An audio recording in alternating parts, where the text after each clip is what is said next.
The coffee shop was burning down, and Zara Zimmerman was the one who left the espresso machine on overnight.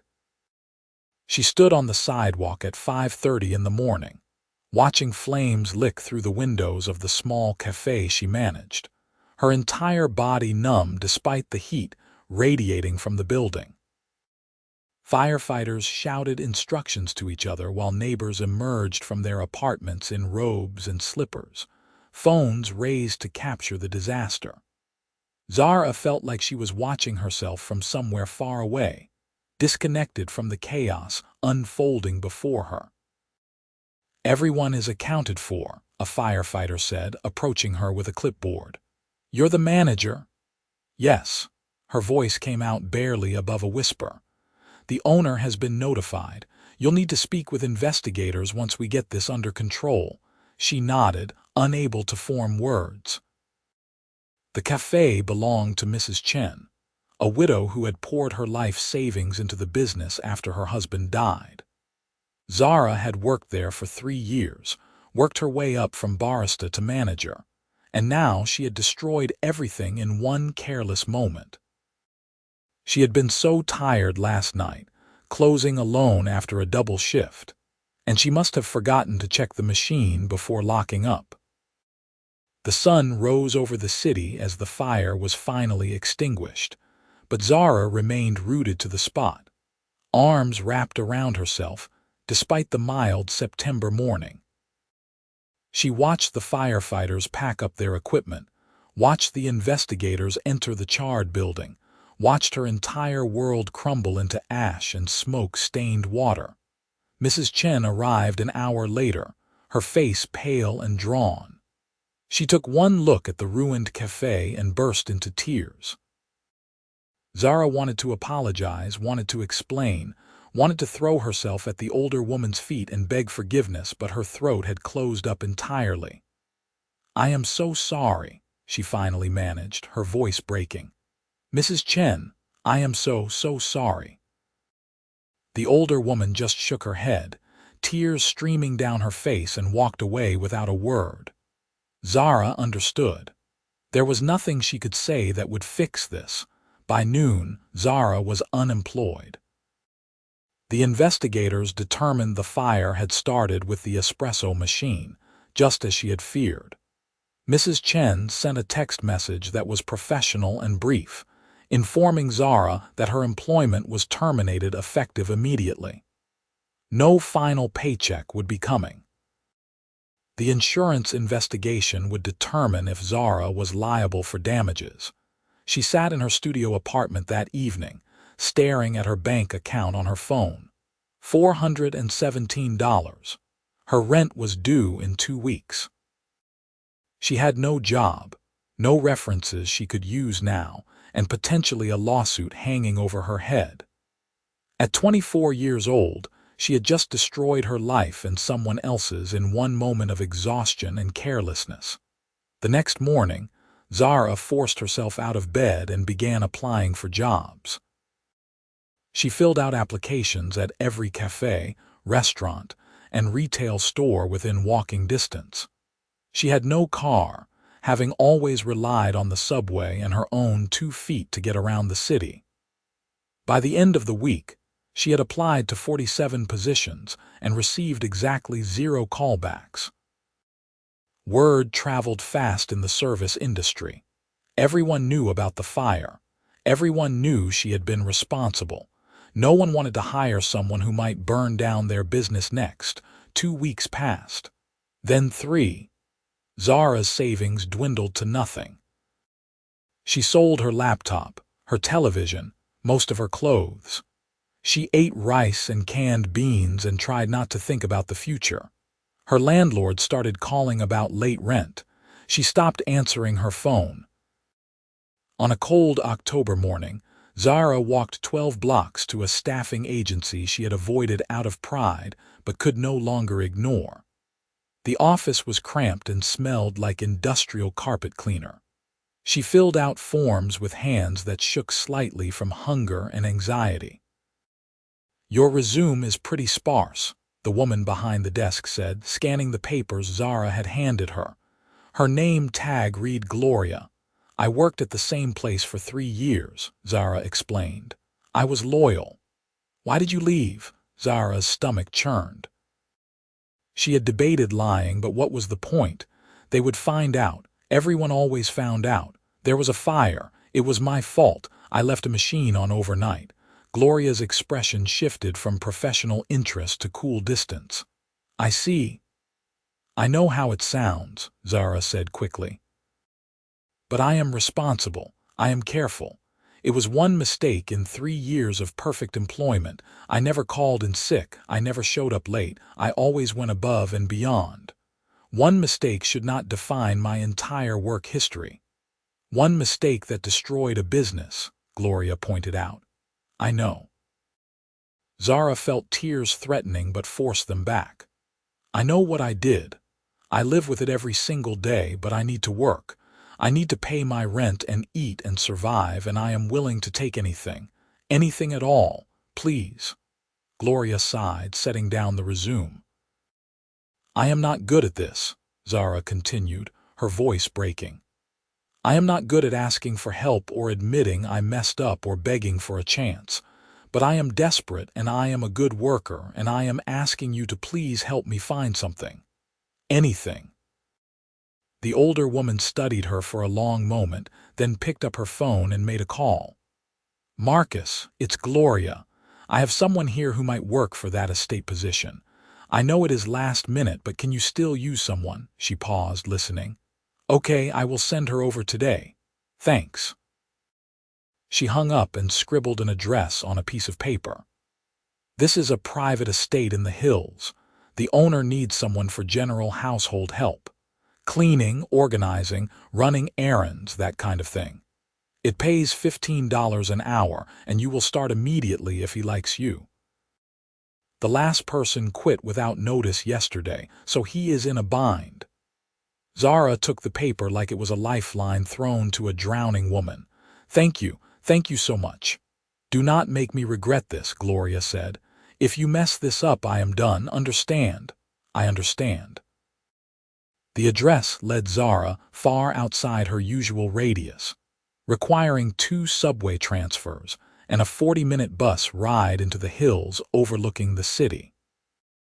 She had packed a change of clothes in her backpack and used a public restroom at a coffee shop to make herself presentable, washing her face and smoothing down her dark hair as best she could. Her reflection in the mirror showed someone who looked tired and scared, but at least clean. The bus dropped her at the base of a winding private road. She walked the rest of the way, her thrift store flats pinching her feet.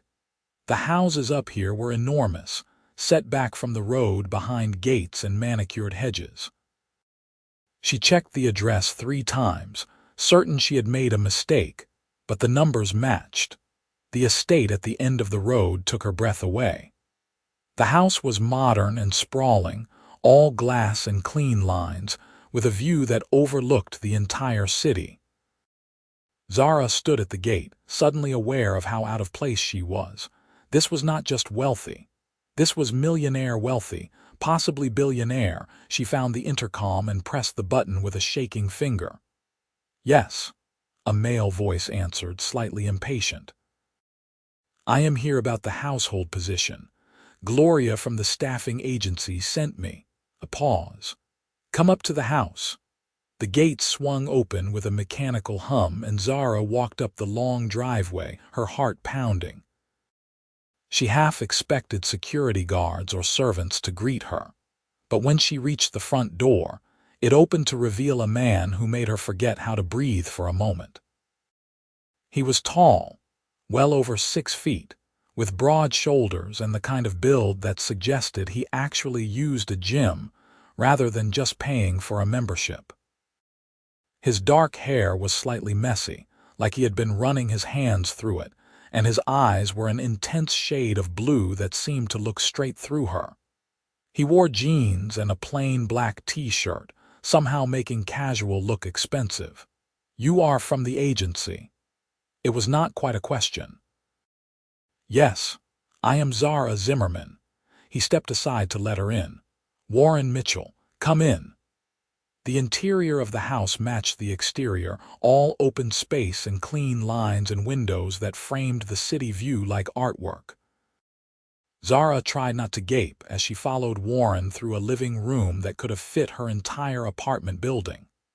"The position is straightforward," he said, leading her into a kitchen that looked like something from a magazine spread. "I travel frequently for work, and when I am home, I do not have time to manage household tasks.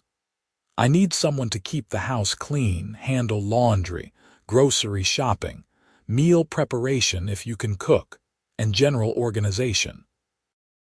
I had someone who had been with me for 2 years, but she moved across the country last week with zero notice, and I have been drowning in chaos ever since." "I can do all of that," Zara said quickly. He turned to look at her properly for the first time, and she felt the full weight of his attention. "Gloria said you were desperate. Why?" The directness of the question startled her. "I made a mistake at my last job. A big one. No one else will hire me." "What kind of mistake?" Zara met his eyes, forcing herself not to look away. "I left an espresso machine on overnight at the cafe I managed. It caught fire. The building burned down. I destroyed my employer's business through carelessness, and now I have no job, no references, and no prospects. I am a month behind on rent, and I am running out of options. So yes, I am desperate." Warren's expression did not change, but something flickered in his eyes. "At least you are honest." "What else can I be at this point?" she said. "I have nothing left to lose." He studied her for another moment, then nodded. "The job is yours if you want it. 15 an hour, 40 hours a week to start. I will need you Monday through Friday, 8 to 5.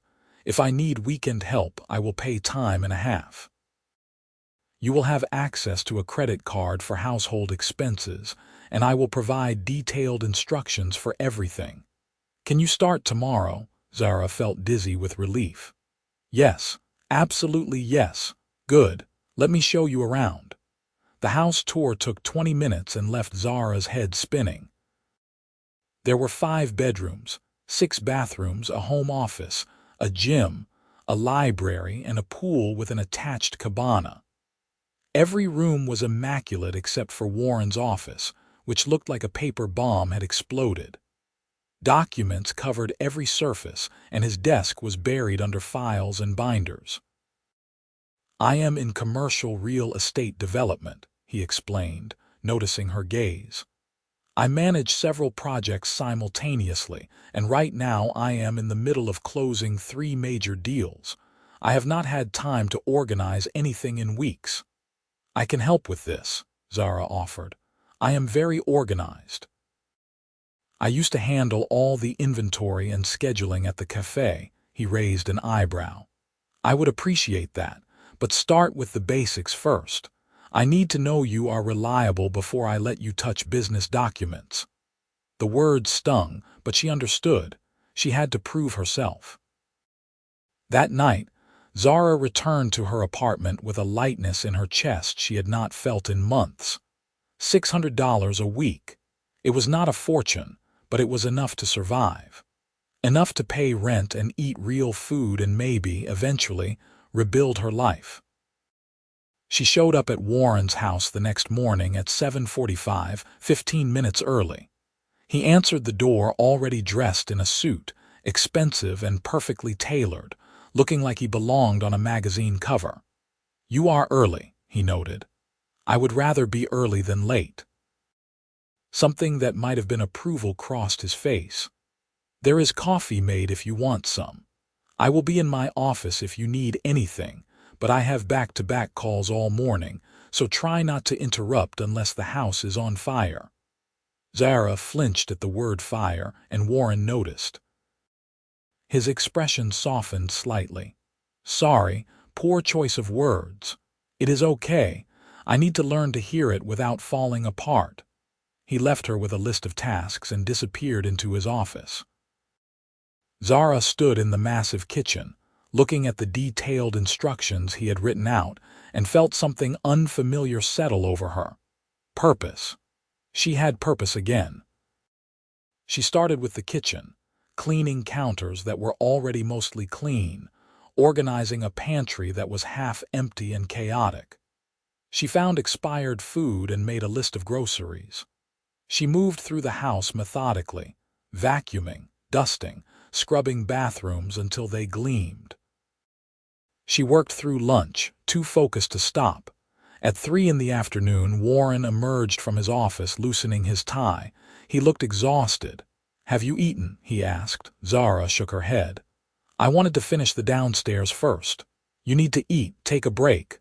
"I am fine." That was not a suggestion.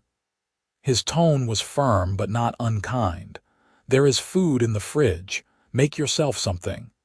She reluctantly stopped what she was doing and made a sandwich, eating it quickly while standing at the counter.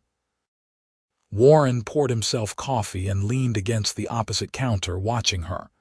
"You do not have to prove yourself in one day," he said. "I am not going to fire you if you take a lunch break. I know, I just want to do well. You are doing well. The house looks better than it has in weeks." The compliment warmed her more than it should have.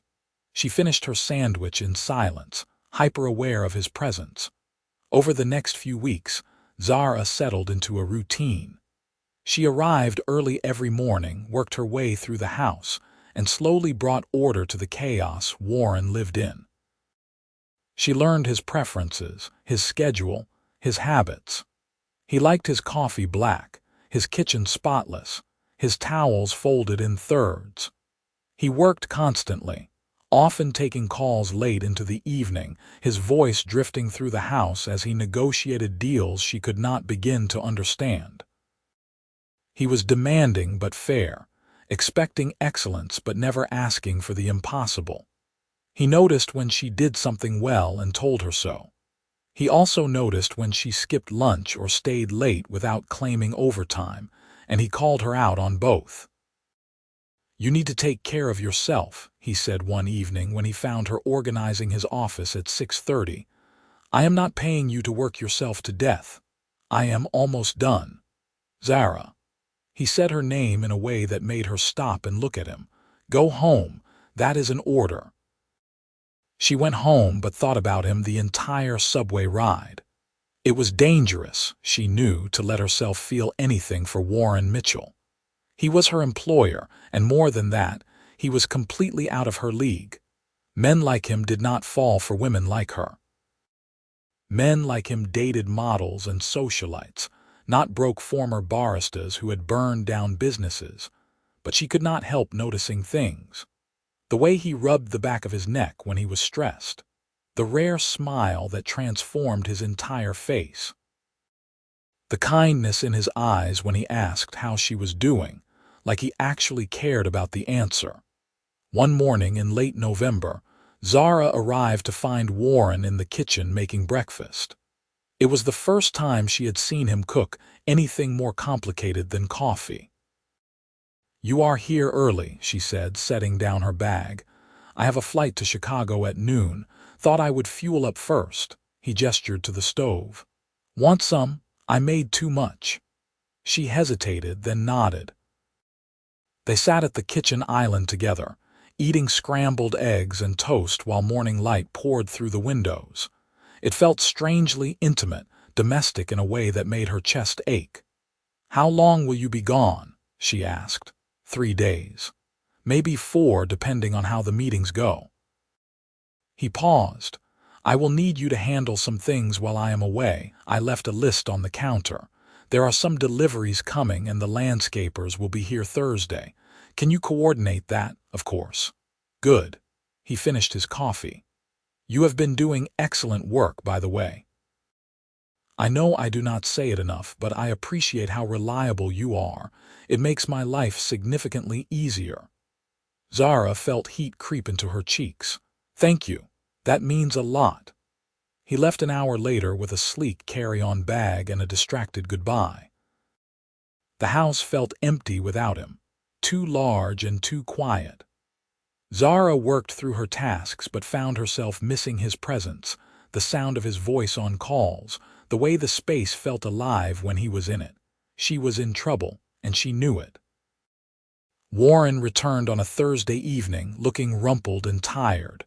Zara was just finishing up, wiping down the kitchen counters when he walked in. "How was Chicago?" she asked. "Productive. Exhausting. I closed one deal and nearly walked away from another." He set down his bag and looked around the kitchen. "Everything looks perfect, as always. Any problems while I was gone? None. The deliveries came on time and the landscapers finished early. You are too good at this job." He said it like a joke, but there was something warm in his eyes. "I try." They stood there for a moment, and Zara felt the air between them shift, charged with something she did not want to name. Then Warren cleared his throat and stepped back. "I should let you get home. It is late." "Right."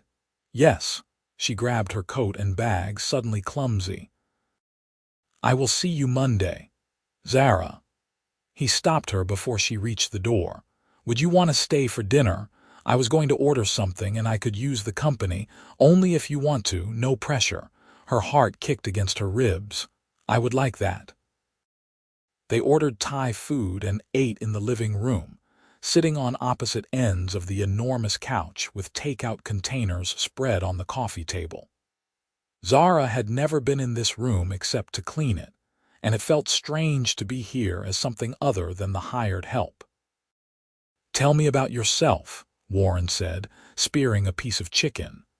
"I realize I know almost nothing about you beyond the fact that you are incredibly organized and chronically early. There is not much to tell. I am 24, I grew up in the city, and I have been working service jobs since I was 16. The cafe was the longest I had been anywhere." She paused. "What about you? Gloria at the agency mentioned you own this place, but I do not actually know much about what you do." "I develop commercial properties. I find land or buildings, secure financing, manage construction or renovation, and then sell or lease the finished product. I have been doing it for about 8 years, and I have been lucky enough to do well." "Lucky," Zara repeated. "Something tells me luck has less to do with it than hard work." He shrugged. "Maybe both. I started with nothing, worked my way through college, and took out massive loans to finance my first project. It could have failed spectacularly, but it did not. Each success made the next project easier. Now I have more opportunities than I can handle." "How old are you?" she asked, then immediately felt intrusive. "Sorry, you do not have to answer that. 31. And you do not need to apologize for asking questions. I am the one who invited you to stay." They talked until the food was gone and the sky had gone fully dark. Warren asked about her family, and she told him about her parents, both gone now. Her mother from cancer when Zara was 19. Her father from a heart attack 2 years later. No siblings, no extended family she was close to. She had been alone for a long time. "I am sorry," Warren said quietly. "That is a lot of loss for someone so young. I manage. I have gotten good at being on my own. You should not have to be good at it." The words hung between them, heavy with meaning Zara did not want to examine. She stood, gathering the empty containers. "I should go. It is getting late. Let me drive you home." Warren stood as well. "It is too late for the subway. I will be fine." "I know you will be, but let me drive you anyway." She agreed, and they drove through the city in his sleek black car, barely speaking. When he pulled up outside her run-down apartment building, she saw him take in the graffiti-tagged walls and the broken front window covered with cardboard. "This is where you live?" he asked carefully. "It is what I can afford." "Is it safe?" "Safe enough." She unbuckled her seatbelt. "Thank you for dinner and the ride." "Zara, wait." He turned to face her fully. "If you ever need anything, I want you to tell me, okay? You already give me a job, that is enough. Still, I mean it." She nodded and got out of the car before she could do something stupid like tell him she was falling for him. December arrived with cold rain and early darkness. Zara decorated Warren's house for Christmas at his request. stringing lights and hanging garland and setting up a massive tree in the living room. She found herself humming while she worked, caught up in the unexpected joy of making something beautiful. Warren came home early one afternoon and found her on a ladder, hanging ornaments on the upper branches. "This looks incredible," he said, startling her. She turned too fast, lost her balance, and felt the ladder tip. Warren was there in an instant, steadying the ladder with one hand and catching her waist with the other. She climbed down quickly, suddenly breathless from more than just the near fall. "Are you okay?" he asked, still holding her. "Yes, sorry, you surprised me. I should have announced myself better." His hand was still on her waist, warm through the thin fabric of her shirt. They were standing very close, close enough that she could see flecks of gray in his blue eyes, close enough to count his heartbeats. Warren stepped back, clearing his throat. "The tree looks great, really great. Thank you." Her voice came out slightly strangled. He ran a hand through his hair, looking uncharacteristically uncertain. "Listen, I am having a small gathering here next week. Just some business associates and friends. Nothing formal, but I will need help with setup and serving. Would you be willing to work that evening? I will pay double time. Of course, whatever you need."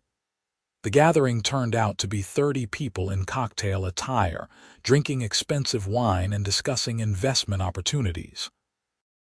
Zara spent the evening refilling glasses and passing appetizers, invisible in black pants and a white shirt. She watched Warren work the room, charming and confident, every inch the successful businessman. Women gravitated toward him, touching his arm, laughing too loud at his jokes.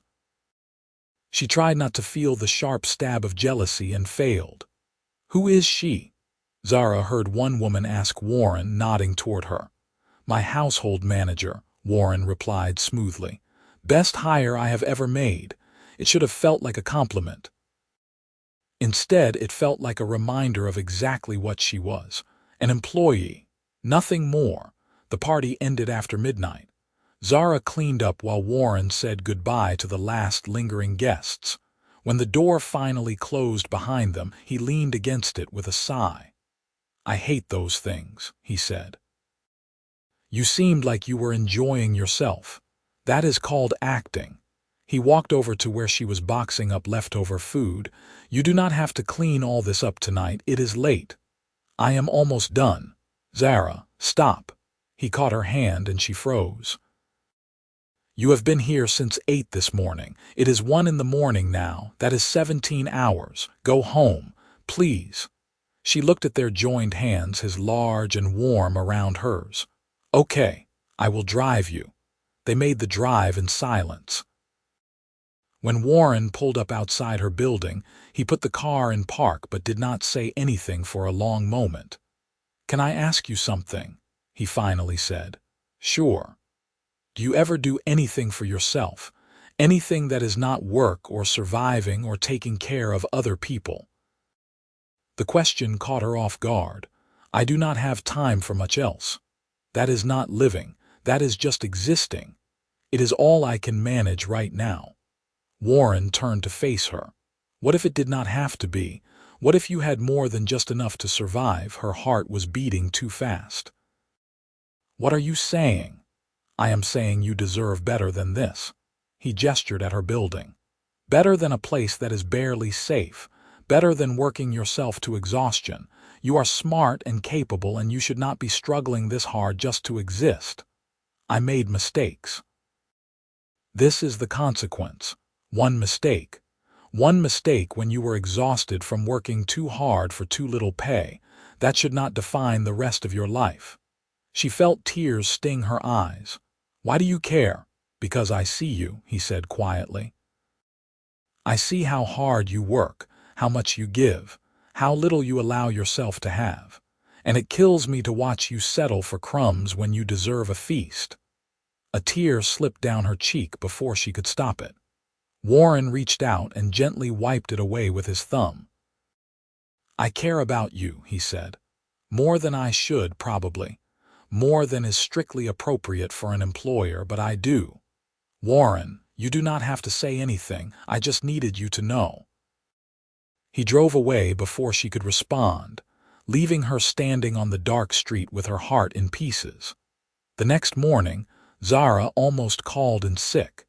She did not know how to face Warren after last night, did not know what to say or feel or do.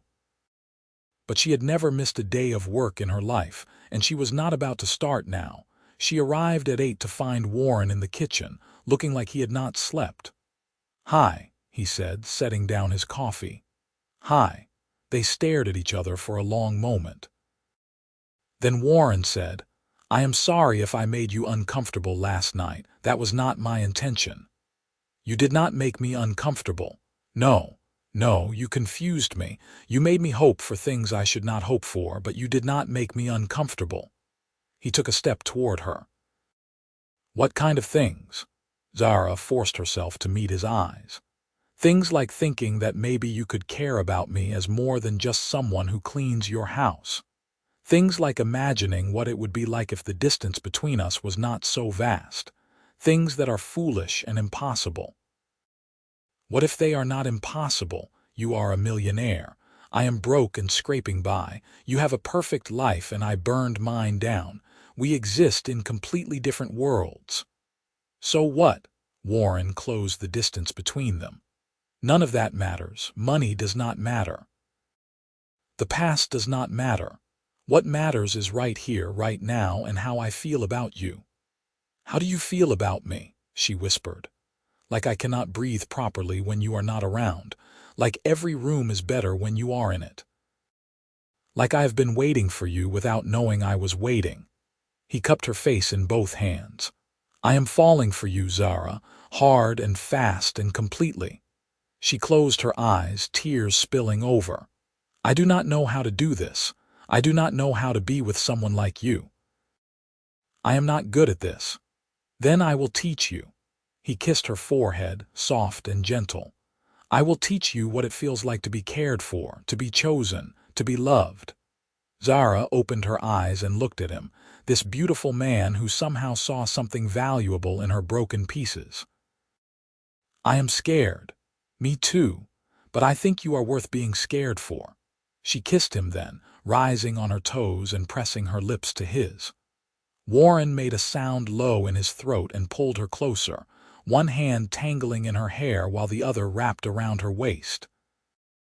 The kiss was gentle at first, tentative, then deepened into something that stole her breath and made her dizzy. When they finally pulled apart, Warren rested his forehead against hers. "Stay," he said.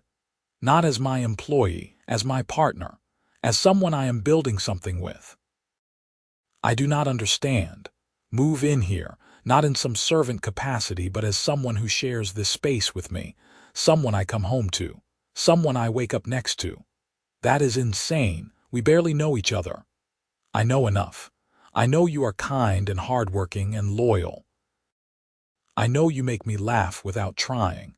I know I feel more like myself when I am with you than I have felt in years. That is enough for me. Is it enough for you?"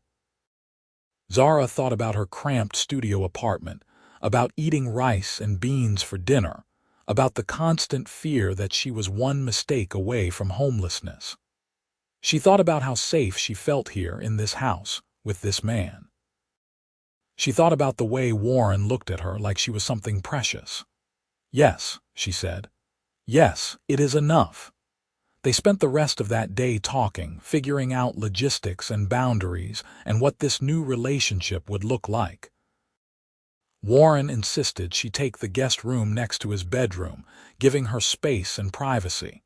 He insisted she stop working as his employee immediately. "I will not have the woman I am dating be on my payroll," he said firmly.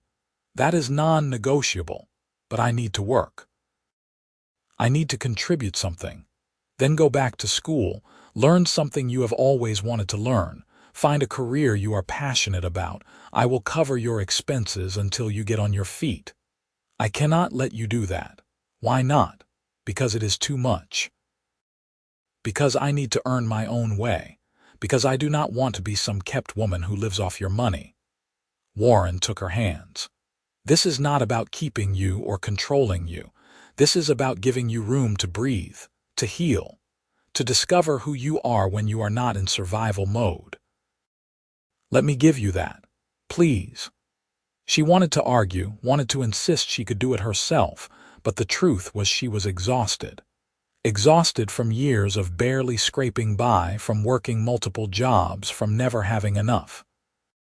The idea of rest, of time to figure out what she actually wanted from life, was almost too beautiful to believe in. Okay, she agreed, but this is a loan. Eventually I will pay you back. Fine. We can argue about that later. Zara moved in the following week, bringing her few possessions in 2 suitcases and a backpack. Warren helped her unpack in the guest room, hanging her sparse wardrobe in a closet that could have held 10 times as much. We should go shopping, he said, examining her 3 pairs of shoes. Get you some things. I have everything I need. You have the bare minimum. There is a difference.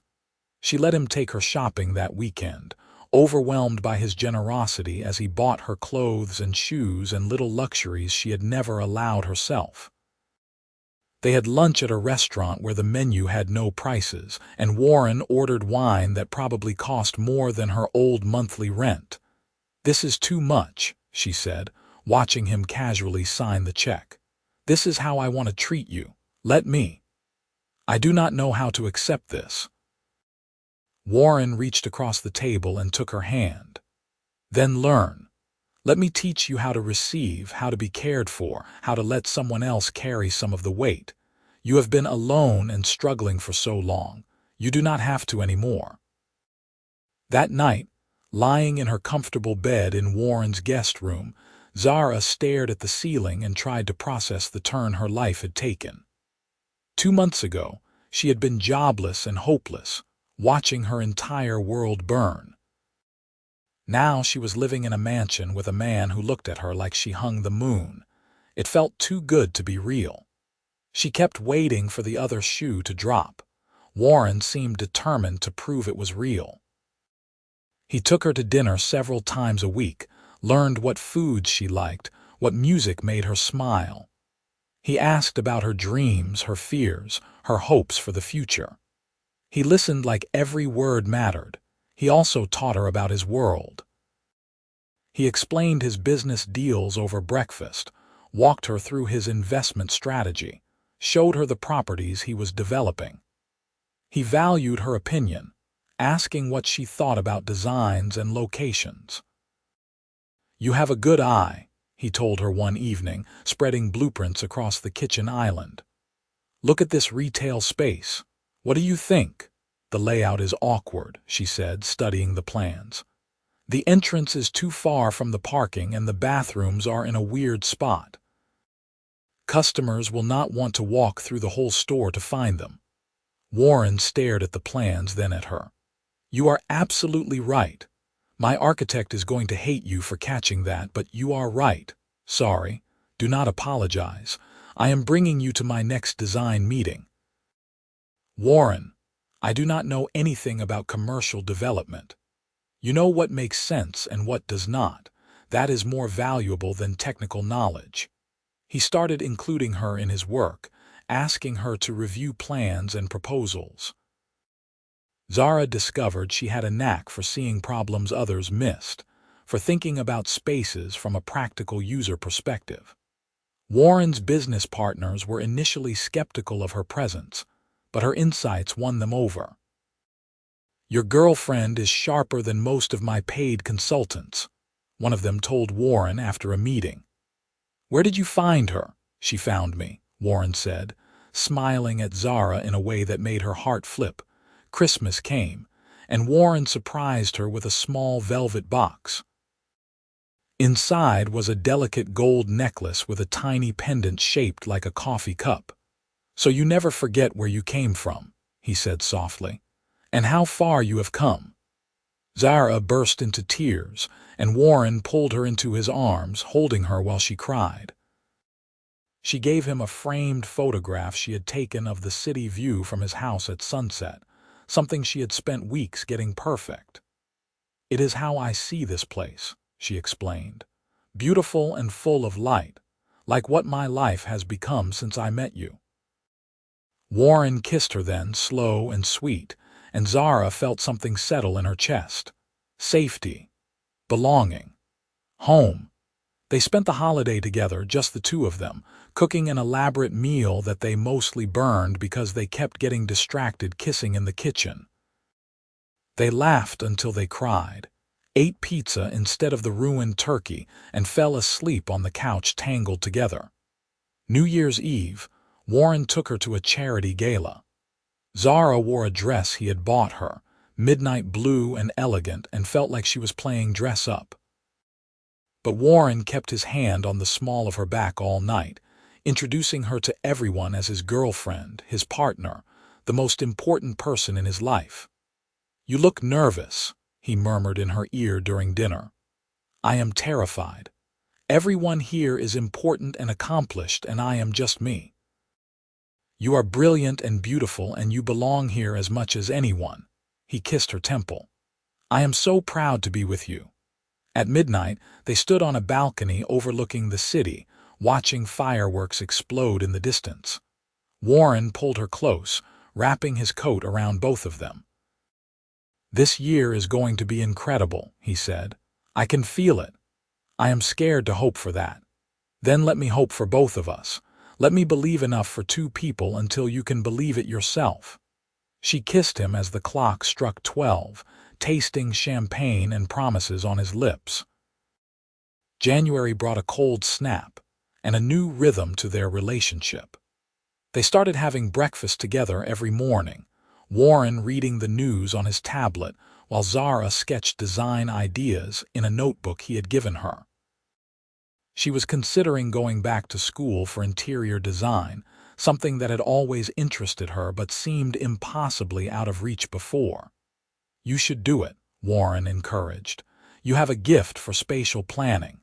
School is expensive, so I will pay for it." "Warren, I am going to invest in a dozen projects this year.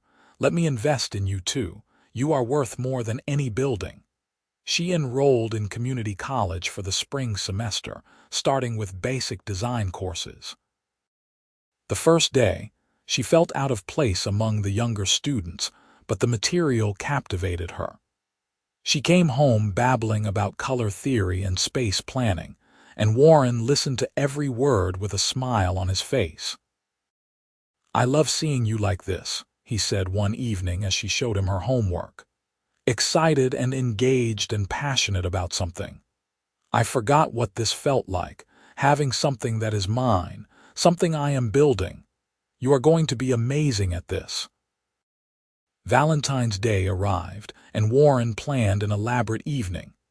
Dinner at the city's most exclusive restaurant, followed by a horse-drawn carriage ride through the park. It was romantic and over the top and perfect. "I love you," he said as they rode through the lamp-lit paths. "I know it is fast and maybe I am supposed to wait longer to say it, but I do. I love you." Zara felt tears spill down her cheeks. "I love you too. I have for weeks, but I was too scared to admit it." "Why scared?" "Because loving you means I have something to lose. And losing things is what I am good at." Warren pulled her onto his lap, cradling her face in his hands. "You are not going to lose me. I am not going anywhere. I am in this, Zara, all the way in." They made love for the first time that night, in Warren's enormous bed with the city lights glittering beyond the windows. He was gentle and patient, taking his time, making sure she felt cherished and safe. Afterward, he held her close, pressing kisses to her hair. "I am not good at this either," he admitted. "I've had relationships before, but nothing that felt like this, nothing that mattered this much. What do? We figure it out together. We make mistakes and forgive each other and keep choosing each other every day." Spring came, bringing longer days and the first hints of warmth. Zara was excelling in her classes, earning praise from professors who saw her potential. Warren's business continued to thrive, with two major developments breaking ground in March. They settled into a comfortable domesticity, cooking together, arguing over movies, making plans for the future. In April, Warren had to travel to New York for a week of meetings. It was the longest they had been apart since getting together, and Zara was surprised by how much she missed him. The house felt empty without his presence, too large and too quiet. He called every night, sometimes talking for hours, sometimes just wanting to hear her voice before falling asleep. On the fourth night, he sounded exhausted. "I hate being away from you," he said. "This house in New York is luxury, but it feels like nothing without you in it. Only 3 more days. Too long. Come meet me this weekend. I will fly you out and we can spend Saturday exploring the city together before I have to come back for Monday meetings." "Warren, I have class Monday morning. Skip it, please, I need to see you," she went, unable to resist the longing in his voice. Warren picked her up at the airport himself, pulling her into a kiss the moment she cleared security. "Hi," he murmured against her lips. "Hi yourself." They spent the weekend tangled together in his hotel room, venturing out only for food and a walk through Central Park. Warren was different here, more relaxed, like being away from the demands of home freed something in him. "I am thinking about something," he said as they lay in bed Sunday morning, sun streaming through the curtains. "What? Asking you to marry me?" Zara's heart stopped. "What? Not today, but soon. I know it is fast, but I also know I want to spend my life with you. I want to wake up next to you for the next 50 years. I want to build something permanent with you. Warren, we have only been together for 4 months. I know. That is why I am not asking yet, but I am telling you my intentions. I am telling you where I see this going." She sat up, pulling the sheet around herself. "I do not know what to say. Say you see a future with me too. Say I am not crazy for feeling this way. You are not crazy, I feel it too, but marriage is huge and I am still figuring out who I am outside of survival mode. What if I change? What if the person I become is not someone you want to be with?" Warren sat up as well, cupping her face. "Then I will love whoever you become. I am not in love with who you were or who you might be. I am in love with you right now, exactly as you are. And I will be in love with you in a year, in 10 years, in 50 years. That is what I am offering. Not a relationship with conditions, but a promise that I am yours no matter what." Zara kissed him, pouring everything she could not articulate into the touch. "Ask me in 6 months," she whispered against his mouth. "Ask me when I have had time to believe this is real. Deal." They flew back to the city that afternoon, and Zara returned to school with a lightness in her step. She told her design professor about Warren's offer during office hours, needing to talk to someone. "That is quite serious," Professor Davis said. "Do you love him?" "More than I knew was possible." "Then what is holding you back?" "Fear, mostly. Fear that I am not enough. That eventually he will realize he can do better." "Zara, in the 3 months you have been in my class, I have watched you blossom. You have raw talent, a work ethic most students would kill for, and a perspective that is uniquely valuable because of what you have survived. You are enough. You have always been enough. The question is not whether you deserve him. The question is whether he deserves you." The words settled something in Zara's chest. She went home that day and found Warren in his office, buried in paperwork. "Hey," she said from the doorway, "want to take a break?" He looked up, and his entire face transformed with a smile. "Always. What did you have in mind?" "I want to show you something I have been working on." She led him to the dining room where she had spread out plans for a coffee shop. Not just any coffee shop, but one designed specifically to prevent the kind of accident that had destroyed Mrs. Chen's business. Every safety feature, every backup system, every detail planned to perfection. "I have been working on this for weeks," she explained. Part of my design curriculum is creating a commercial space, and I chose a coffee shop because I needed to face what happened. I needed to prove to myself that I learned from my mistake, that I could create something better and safer. Warren studied the plans, his expression unreadable. Then he looked at her with something like awe. This is incredible. The safety systems, the workflow, the aesthetic. This is better than most professional designs I see. Really, really. Have you thought about actually building this, making it real? I do not have the money for that. But I do. Warren straightened, excited now. Let me invest in this. Let me help you bring this vision to life. Not as charity, but as a legitimate business investment. You would own it, run it, make all the decisions. I would just provide the capital. Warren, that is too much. No. This is different from paying for school or buying you clothes. This is your dream, your design, your chance to build something from the ground up. Let me be part of that, please. Zara looked at the plans, at the life she could build, at the man who believed in her so completely. Okay, she said. Let's do it. They spent the next 3 months in planning mode. Warren connected her with contractors, helped her navigate permits and regulations, taught her about business plans and profit margins. Zara worked harder than she had ever worked, balancing school and the coffee shop project and her relationship with Warren. It was exhausting and exhilarating and terrifying. The coffee shop location they found was perfect, a corner spot with good foot traffic and large windows. Zara designed every detail, from the layout to the color scheme to the menu. Warren watched her transform from uncertain to confident, stepping into her power as a business owner. You were meant for this, he told her one evening as they reviewed contractor bids. Watching you take charge and make decisions is incredibly attractive. Is that your way of saying I am bossy? That is my way of saying I am turned on by your competence. They made love on the couch, plans scattered around them, laughing when they crushed a blueprint. In July, 6 months after Warren had first said he wanted to marry her, he proposed. Not with fanfare or a public spectacle, but on a quiet Tuesday evening in their kitchen. Zara was making dinner, humming along to music when Warren came up behind her and wrapped his arms around her waist. "Marry me," he said softly. She turned in his arms. "What?" He pulled out a ring, simple and elegant, a single diamond set in platinum.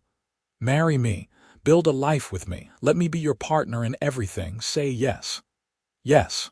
The word came out choked with tears. "Yes, of course, yes." Warren slid the ring on her finger and kissed her like she was oxygen and he had been drowning. They forgot about dinner, forgot about everything except each other. They planned a small wedding for October, just close friends and Warren's business associates. Zara had no family to invite, but Warren's younger sister flew in from Seattle and immediately claimed Zara as her new favorite person. "You made my brother human again," she said over lunch one day. "He was all work and no heart before you. Thank you for that." The coffee shop opened in September, a month before the wedding. Zara was terrified no one would come, that her design would fail, that history would repeat itself. Instead, the shop was packed from opening day. People loved the aesthetic, the safety features, the attention to detail. Mrs. Chen came on the third day. Zara saw her walk in and felt her heart stop. The older woman approached the counter, looking around at everything Zara had built. "This is beautiful," Mrs. Chen said quietly. "Really beautiful." "I am so sorry," Zara said, the words spilling out. "I am so sorry for what I did to you, for destroying your business. I think about it every day. I will regret it for the rest of my life." "I know you are sorry. I have always known that." Mrs. Chen reached across the counter and took Zara's hand. "I was angry and hurt and I lashed out. But I have had time to think, to process. What happened was an accident. A terrible accident, but still an accident. You did not deserve to have your life destroyed because of one mistake made in a moment of exhaustion. Zara was crying now, unable to stop the tears. I should have been more careful. Yes, but I should have hired more staff so you were not working double shifts alone. I should have maintained the equipment better. There was enough blame to go around. I am sorry for how I treated you after. You deserved better. They talked for an hour, finding forgiveness and closure. Mrs. Chen even invested a small amount in the coffee shop, wanting to be part of what Zara was building. Warren showed up that evening, finding Zara exhausted but peaceful behind the counter. "Heard you had an important visitor today," he said, accepting the coffee she made him. "Mrs. Chen came. We talked. She forgave me. That is huge. I feel like I can finally breathe, like I have been holding my breath for a year and I can finally let it out. You have built something amazing here, something that honors your past while moving beyond it. I am so proud of you." Their wedding day dawned clear and bright, unseasonably warm for October. They married in Warren's backyard, surrounded by flowers and friends, with the city spread out below them like a promise. Zara wore a simple ivory dress, and Warren cried when he saw her walking toward him. They wrote their own vows, promising to choose each other, to build together, to love through the easy days and the hard ones. "I was not good at this," Zara said, her voice shaking. "I was not good at accepting love, at believing I deserved good things, at letting someone care for me. But you taught me. You showed me what love looks like when it is real and unconditional and transformative. You gave me room to heal, to grow, to become who I was always meant to be. I will spend the rest of my life loving you with everything I am." Warren's vows were equally emotional. "You walked into my life when I did not even realize I was lonely. You brought light and purpose and meaning to everything. You taught me that love is not about perfection, but about choosing each other despite the flaws, because of the flaws. You are my home, Zara, today and always." They kissed as husband and wife while everyone cheered, and Zara felt like she was floating. This was real. This was her life now. Not survival, but thriving. Not just existing, but living fully and completely. The reception was joyful and intimate, full of laughter and dancing and toasts that made them both cry. Warren's business partner gave a speech about how Zara had transformed Warren from a workaholic into someone who actually enjoyed life. Zara's design professor talked about watching her blossom into confidence and competence. Late in the evening, Warren pulled Zara onto the dance floor for a slow song, holding her close as they swayed together.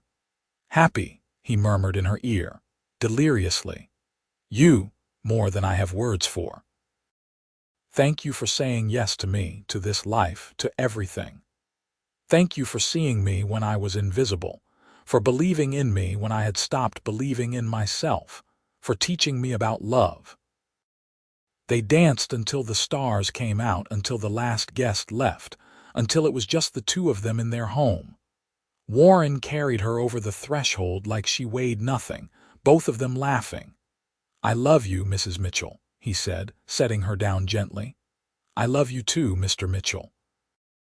They made love slowly, tenderly, sealing their promises with touch and whispered words. Afterward, wrapped in each other's arms, Zara felt a completeness she had never experienced before. "I was so lost when we met," she said into the darkness.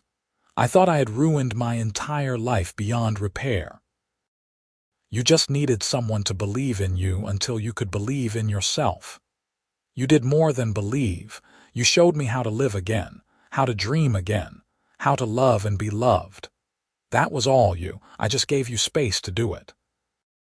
They fell asleep tangled together, and Zara dreamed of coffee shops and design plans and a future filled with light. The years that followed were full and rich. Zara opened 2 more coffee shops, each one a success. She finished her design degree and started taking on consulting clients, helping businesses create functional and beautiful spaces. Warren continued to thrive in his development work, but he made more time for life, for travel, for lazy Sunday mornings with his wife. They bought a second home in the mountains, a cabin where they escaped on weekends. They traveled to Europe, to Asia, to everywhere Zara had dreamed of seeing but never thought she would reach. Warren delighted in showing her the world, in watching her experience things for the first time. On their second anniversary, Zara surprised Warren with news that made him pick her up and spin her around, shouting with joy. She was pregnant. They had been trying for 6 months, hoping but not expecting it to happen so quickly. "We are having a baby," Warren kept repeating, pressing his hands to her still flat stomach. "We are going to be parents. Are you ready for this?" Zara asked. "With you, I am ready for anything." Their daughter was born in early summer, tiny and perfect and fierce. They named her Elena, after Zara's mother. Warren was a natural father, patient and loving and completely devoted. Zara watched him rock their daughter to sleep and fell in love with him all over again. "You are amazing at this," she told him one night, watching him change Elena's diaper with practiced ease. "I am not good at this," she admits to the Millionaire, unaware he'd teach her about love. "That was you, remember? When we first met, you said you were not good at asking for help." "I remember. I was so scared and lost. Look at you now. Look at what you have built. Look at our family." Zara looked around their home at the evidence of the life they had created together. Photos on the walls, Elena's toys scattered across the floor, coffee mugs in the sink from their morning routine. It was messy and real and absolutely perfect. "I would not have any of this without you," she said. "We built it together. That is what partnership means." They stood together in their daughter's nursery, watching her sleep, and Zara felt a peace so profound it made her chest ache. She had gone from rock bottom to this, from hopeless to holding everything she had ever wanted. 5 years later, they welcomed a son, James. Their family was complete, their home full of laughter and chaos and love. Zara's business had expanded to 6 locations, and Warren had started a foundation that helped young entrepreneurs get their start, particularly those from disadvantaged backgrounds. "I want to give people what you gave me," he explained when he launched the foundation. "A chance, someone who believes in them, resources to turn dreams into reality." Zara served on the foundation board, reviewing applications and mentoring recipients.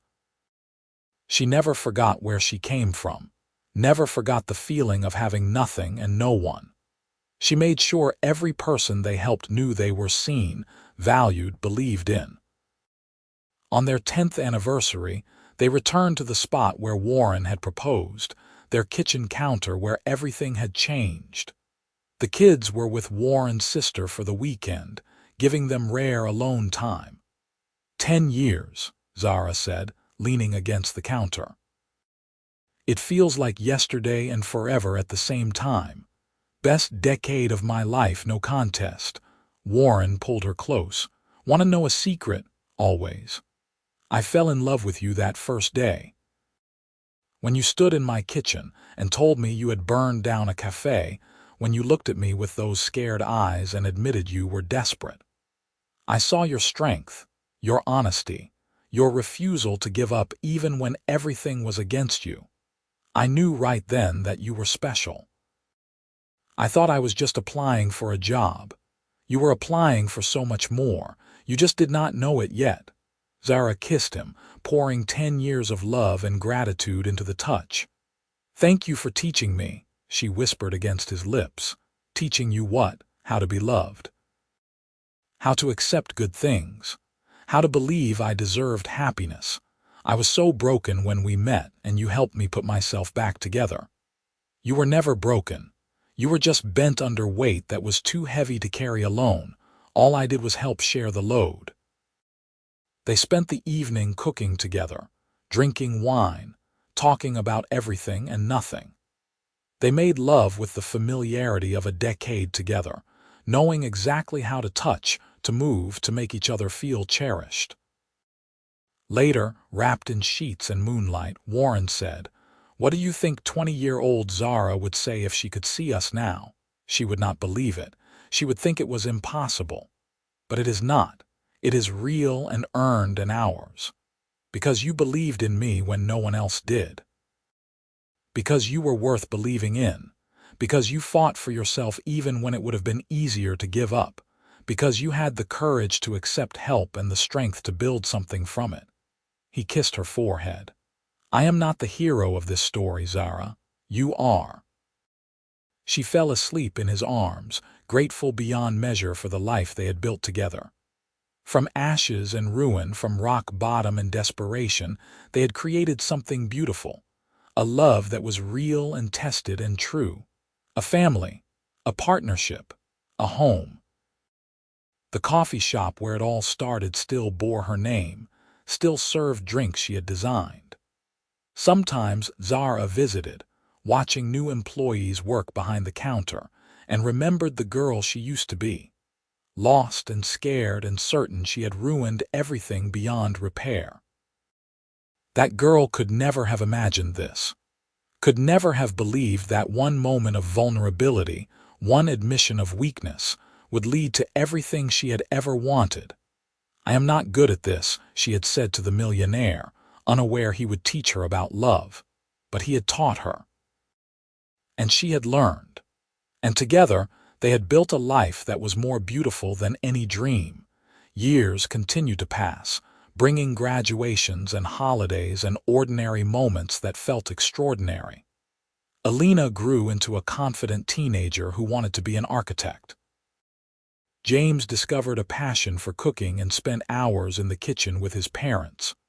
Warren's business evolved, and Zara's design firm took on increasingly prestigious clients. They fought sometimes, like all couples do. About money, about time, about how to handle the kids. But they always came back to each other, always chose connection over being right. "We are good at this," Warren said one evening after resolving an argument about James's screen time. "At being married, at working through hard things. We learned together," Zara replied. "You taught me it was safe to be vulnerable, to express needs, to trust someone completely. That was everything." On their 20th anniversary, they renewed their vows in the same backyard where they had first married. Alina and James stood with them, along with friends who had watched their love story unfold. Zara wore a dress similar to her original wedding gown, and Warren still cried when he saw her. 20 years ago, you walked into my life and changed everything," Warren said, holding both her hands. "You taught me that love is not about grand gestures, but about showing up every day, about choosing each other through the mundane and the magical, about building something that lasts not because it is perfect, but because we are committed to tending it, protecting it, nurturing it. I love you more today than I did 20 years ago, and I will love you more tomorrow than I do today. That is my promise. That is my vow." Zara's voice shook with emotion as she spoke. "You saved my life. I do not mean that dramatically. I mean it literally. I was drowning when we met, going under, running out of air and options. You threw me a lifeline. You taught me how to swim, and then you taught me how to fly. You showed me I was worthy of love, of success, of happiness. You gave me room to become myself. I will love you until my last breath and beyond." They kissed while everyone cheered, and Zara thought about the impossible journey that had brought them here. From rock bottom to this moment, from ashes to beauty, from brokenness to wholeness. That night, lying in bed with Warren's arms around her, Zara thought about the girl she had been. 24 and terrified, standing in a stranger's kitchen, admitting she did not know how to accept help. "I am not good at this," she had said, but she had learned. Oh, how she had learned. She had learned that love was patient and kind and full of second chances, that it was possible to be seen at your worst and still be chosen. That vulnerability was not weakness but the foundation of intimacy. That accepting help was not failure but wisdom. That home was not a place but a person who made you feel safe enough to stop running. Warren had taught her all of this, not through lectures or demands, but through consistent action, through showing up every day, through believing in her until she could believe in herself, through loving her at her most broken and helping her heal. And she had taught him things too: how to slow down and appreciate small moments, how to find joy in the ordinary, how to be a partner instead of just a provider, how to build a family that was based on love rather than obligation. They had taught each other. That was what love was, a mutual education in how to be human together. "What are you thinking about?" Warren murmured sleepily. "Us, how far we have come, how grateful I am." "Me too." He kissed the top of her head. "Every day, I am grateful I was the one you found when you needed someone. Grateful you gave me a chance to love you. Best accident of my life, walking into your house that day. Not an accident, fate." Zara smiled in the darkness, remembering the coffee shop burning, the desperate job search, the staffing agency that had taken pity on her. What had felt like the end of her world had actually been the beginning of something better than she could have imagined. From destruction had come creation. From loss had come gain. From the ashes of who she used to be had risen the woman she was always meant to become, and Warren had been there for all of it, teaching her, supporting her, loving her through every transformation. "I am not good at this," she had admitted to the millionaire, unaware he would teach her about love. But now she was good at it. Good at loving and being loved. Good at accepting and giving. Good at building a life worth living. They fell asleep together, hearts beating in sync, 20 years of shared history wrapped around them like a blanket. Outside their window, the city glittered with possibility, full of people fighting their own battles, searching for their own hope. Zara hoped they would find it. Hoped they would find their own person who would teach them about love, about resilience, about the possibility of new beginnings. Because she was living proof that it was possible. That you could burn down your entire life and build something even better from the ruins. That you could be lost and then found. That you could go from having nothing to having everything that mattered. It took courage. It took vulnerability. It took admitting you were not good at something and being willing to learn. But mostly, it took finding someone who saw your potential even when you could not see it yourself. Someone who believed in you fiercely enough that you started believing too. Someone who taught you that love was not about being perfect, but about being perfectly imperfect together. Warren had been that someone for Zara, and she had become that someone for him. Together, they had built a love that was unshakable, a family that was full of joy, a life that was rich in all the ways that actually mattered. And it had all started with one admission of weakness, one moment of raw honesty, one woman brave enough to say she did not know how to do something, and one man patient enough to teach her. "I am not good at this," she had said. "Then let me teach you," he had replied. And he had. And she had learned. And together they had created something beautiful. That was the story. Their story. A love story that began in ashes and bloomed into forever. And Zara knew with absolute certainty that she would choose it all over again. Every moment, every lesson, every tear and triumph.